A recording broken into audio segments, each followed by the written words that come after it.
Hey, what's going on, y'all? Welcome to this edition of You Walking 90. I'm your host, as always, Elliot Barr, and this is your quick hits episode for this week. So let's talk about it. A lot of things happened in the USL League One match day. Quickly, as if we go through these results, on Saturday was the first time in the league this year that we had all teams participate. So quickly as we go through those results, we had Chattanooga FC beat Portland Hearts of Pine 2-1. There in Chattanooga, they're actually like really turning things around and maybe one of the more sneakily good teams in the league that most people weren't expecting. 2 goals in quick succession there for Chattanooga as they overcame fifth minute goal by Leotti for Portland Hearts of Pine. Next up, we had oh my god, I just lost it. Okay, my fault. All right, next up, we have Richmond Kickers lose 2-1 to Texoma once again. Another team to score quick, but was not able to hold on for a win there as Texoma. And I'm gonna eat some humble pie here. They're actually solving things defensively, and they look like a more comprehensive team. Baker and Asante got the 2 goals there. Richmond, once again, defensive fatalities are hindering any good offensive possession they are having out there. We had a wild game out in Westchester as multiple red cards for both teams, as Joel and Richie both got red cards 13 minutes apart there in that game. Ended in a 1-1 draw. Westchester hasn't been in the best run of form recently. Winless, I believe, in their last 5 or so. One knocks, strip it down the table a little bit. Do they have a rebound game against Richmond on Friday night? We'll see. Moving out to Tormenta, which was a 2-0 loss. Another red card there. Charlotte, even though they just sold I can't remember his name right now, but they just sold him to Tampa Bay Rowdies, which is big for him. Big transfer. One quick note, USL. If you're going to announce it's the biggest transfer, tell us the transfer so that way we could, recognize it. That'd be helpful to know. But yeah, you had a 2-0 win there. Another red card for South Jersey Tormenta. Cheney gets the 5th minute pin, and then they close things out in the 94th minute with a goal there in that game. And Charlotte are still hot. Still one of the best teams in USL League One. Moving on to our derby that was on USL Galasso, we had Ford Madison Neal losing to Union Omaha. Shout out to Tom Soccer Zombie. He did a cool behind the scenes video. He went up to the Union Omaha supporters.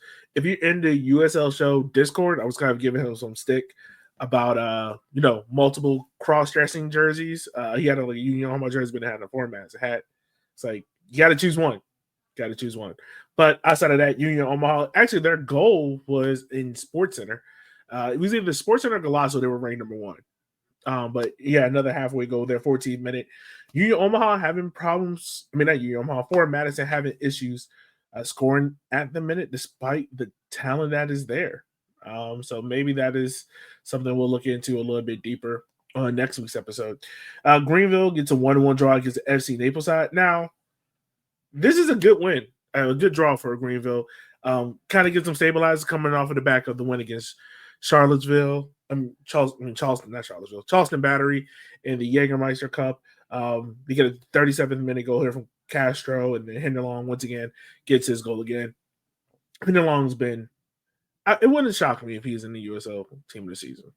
Wouldn't shock me at all. He's doing good things out there. But that result keeping Naples in 3rd place and just barely keeps Greenville out of the USL playoff race, sitting on 10 points there.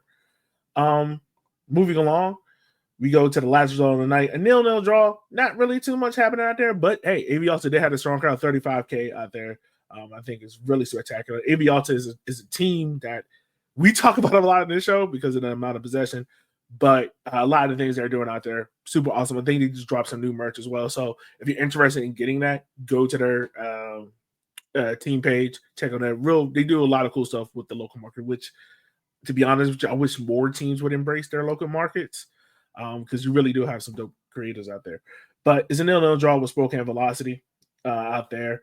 Not really too much to really speak about this game. So, yeah. All right. So, let's look at this as a whole, right? Who are the teams that are up? Who are the teams that we are kind of on right now? I think if we're being honest about it, I think Spokane, Charlotte, um, FC Naples, real strong teams, right? I would say those are the top 3 teams in USL League One right now.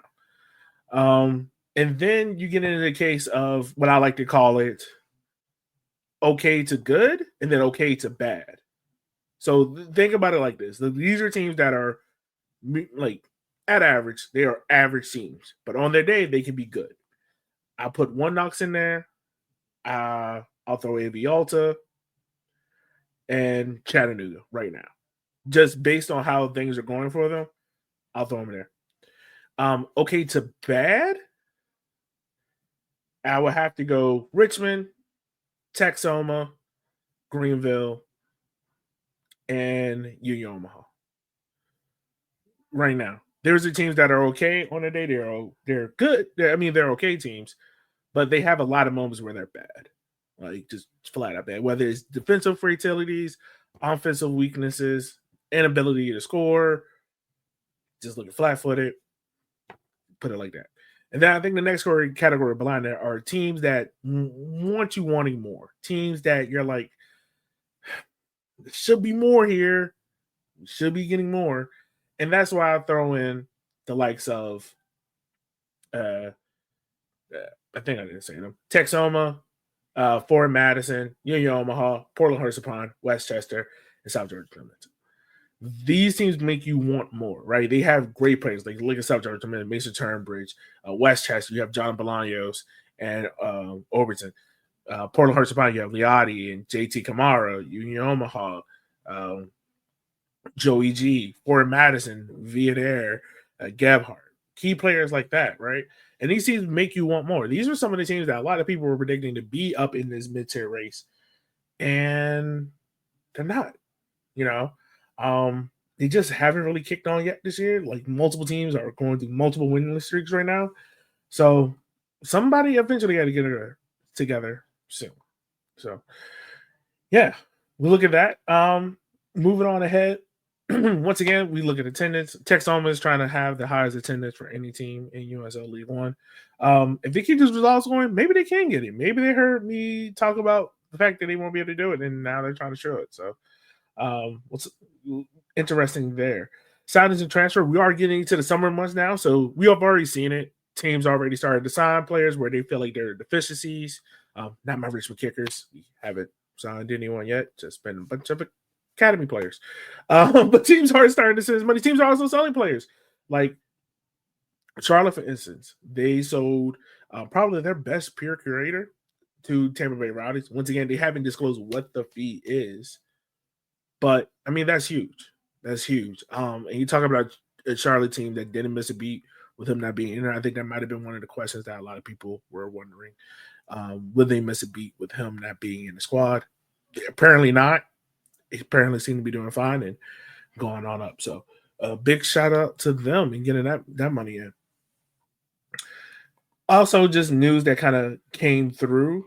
Saratoga, who played Naples in the U.S. Open Cup, has announced they are going pro. So Saratoga is in the Florida coast, I believe.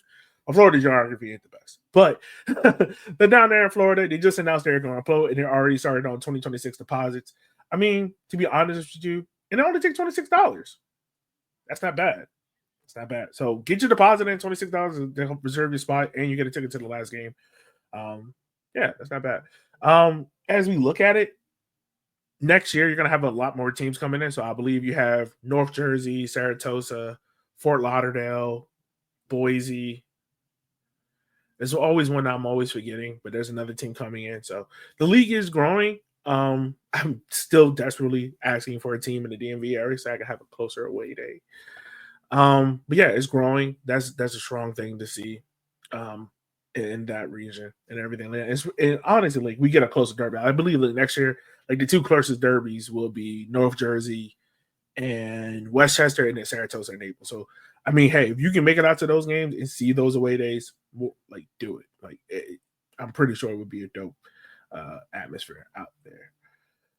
I think the weird and funny story is still, I want to know how many people are going to take Portland up on getting that tattoo. It's something we were joking about earlier in this week, so be interesting to see there. So to close out, let's talk about the table. Where is that? So you got Spokane Velocity number 1 sitting on 21 points. You got Charleston sitting second on 20, FC Naples on 18, Chattanooga Red Wolves on 16, One Knox on 13, Richmond on 13, AV Alta sitting on 12, Texoma on 11, Greenville on 10, Fort Madison on 9, Union on 8, Portland, Westchester also sitting 8, and then Tormenta holding up the table on 7. We are still at the uneven portion of the table, but I think things, as we kind of get past June, and then think about the first week of July is like the midway point. Like that is the midway point in the season where, we pretty much built up all this way. Now here's a midway point. We kind of now descaling. We'll probably see this table get a little bit closer here. But right now, every team has played at least 8 games. That being Omaha, Portland Hornets of Pine, and One Knox, and then you have Richmond sitting on 12 points. So there's about a 4-game difference between teams in the table. So points per game right now is kind of a true indicator of where things might lay out. If you look at the last 5 games, I mean, just talking about it, Chattanooga's actually number 1. It was Spokane. They've both unbeaten in this month so far. While if you look at the bottom of the table, you have Richmond, Greenville, Westchester that have not won a game yet. 3 draws for each of those teams and 2 losses. 2 losses and 3 draws. So, yeah, hopefully things can change around for those teams and they can have a better June. But that's my time here, y'all. Make sure that you guys like, share, and subscribe. We want to hear from y'all. So if you want to get in contact with the podcast, hit us up on Blue Sky. Hit us up on YouTube. You can actually record a 60-second video. If you put it in landscape, if you record a video in landscape, send it to us via Instagram or Blue Sky or, email and whatnot. We'll play your video on our next recording, which we'll record to a live. So, yeah, make sure you do that. And we will see you guys next week. Be easy and be safe. And always support your local. Peace.